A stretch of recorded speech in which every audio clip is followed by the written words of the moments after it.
بصوا جايبه لكم ايه النهارده. الفاكهه دي بقت واخده هايب جدا اليومين دول، هي شكلها غريب شويه بس الوانها لافته وجميله كده مبهجه. بس هل الطعم يستاهل السعر؟ ده اللي هنجربه النهارده. الفاكهه دي اسمها دراجون فروت او فاكهه التنين، اصلها امريكا الجنوبيه، اتزرعت بعد كده في تايلاند وفيتنام.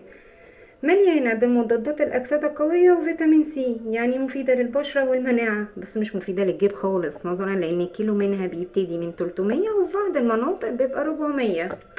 فاحنا هنجربها مع بعض. ممكن يكون سموها فاكهة التنين عشان ألوانها كده.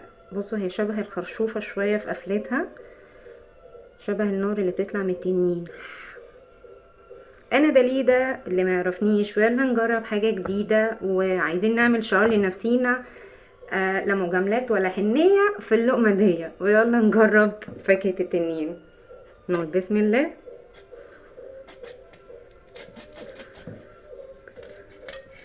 بسم الله.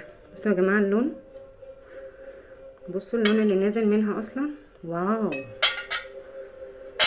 بصوا هي شبه الكيوي من جوه كده،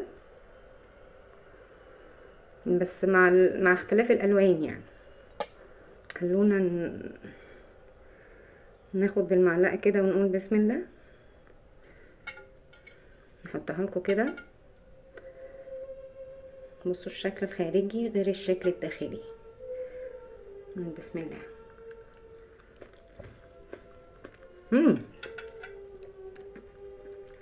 بصوا يا جماعه،